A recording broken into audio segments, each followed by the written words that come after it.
আর পীর সাহেব চরমোনাই 2024-এর জুলাই আগস্টের স্বাধীনতার নেতৃত্ব দিয়েছেন। আমরা পীর সাহেব চরমোনাইকেও চিনি, তার বাবাকেও চিনি, তার দাদাকেও চিনি। আপনার নেতাদের নেতাকে চিনি, নেতার বাবাকে চিনি, নেতার দাদাকে চিনি না। সুতরাং পীর সাহেব চরমোনাই এই দেশে বেশি আসে নাই। ভালো করে বলি, এই দেশে আমরা থাকবো, খুলিরা থাকবে না। এই দেশে আমরা থাকবো, চাঁদাবাজরা থাকবে না। এই দেশে আমরা থাকবো, টেন্ডারবাজ থাকবে না। 2024-এর জুলাই আগস্টের গণবিপ্লবের পর আর কোন খুনি, চাঁদাবাজ, টেন্ডারবাজ, দর্শকদেরকে রাষ্ট্র ক্ষমতায় দেখতে চাই না। ইসলামকে রাষ্ট্র ক্ষমতায় নেওয়ার জন্য প্রস্তুত আছেন না?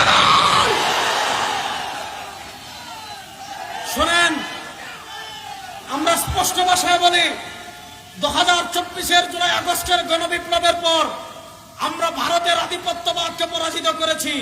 আমরা দিল্লির গোলামি থেকে মুক্তি লাভ করেছি। কিন্তু ভালো করে মনে রাখবেন, পীর সাহেব চরমোনাইয়ের বাবা 1971-এর স্বাধীনতার অন্যতম সিপাহসালার এবং নেতৃত্ব দিয়েছিলেন। আপনারা জানেন, চরমোনাই মাদ্রাসা মুক্তিযুদ্ধের ক্যাম্প ছিল। জাতীয় ওলামা কাইমা পরিষদের কেন্দ্রীয় কমিটির সাধারণ সম্পাদক হযরত মাওলানা মুফতি রেজাউল করিম আবরার, হযরত মাওলানা মুফতি রেজাউল করিম আবরার।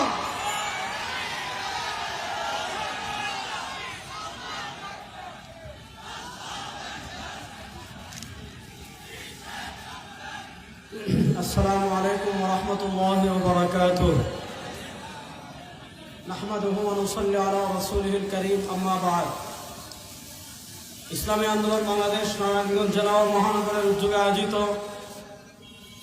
আজকের এই বিশাল জনসমাবেশের সম্মানিত প্রধান অতিথি, বিশ্ব ইসলামী রাজনীতির অন্যতম বীর সিপাহসালার, ইসলামী আন্দোলন বাংলাদেশের মোহতারাম আমির, 2024-এর জুলাই আগস্টের গণবিপ্লবের অন্যতম মহানায়ক মুফতি সৈয়দ মোহাম্মদ রেজাউল করিম পীর সাহেব চরমোনাই, মঞ্চে উপবিষ্ট ইসলামী আন্দোলন বাংলাদেশের সম্মানিত সিনিয়র যুগ্ম মহাসচিব এবং মুখপাত্র মাওলানা গাজী আতাউর রহমান হাফিজাহুল্লাহ সহ ইসলামী আন্দোলনের কেন্দ্রীয় নারায়ণগঞ্জ জেলা ও মহানগরের সম্মানিত নেতৃবৃন্দ, আজকে এখানে জাতীয় নেতৃবৃন্দ কথা বলবেন।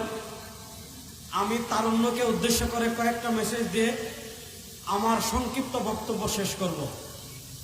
1 নম্বর, আমি প্রথম যে কথা বলবো, বাংলাদেশে যারা আমাদেরকে রক্তচক্ষু দেখাচ্ছেন, বাংলাদেশে যারা পীর সাহেব চরমোনাইকে রক্তচক্ষু দেখাচ্ছেন, তাদেরকে আমরা স্পষ্ট ভাষায় বলি, আমরা পীর সাহেব চরমোনাইকেও চিনি, তার বাবাকেও চিনি, তার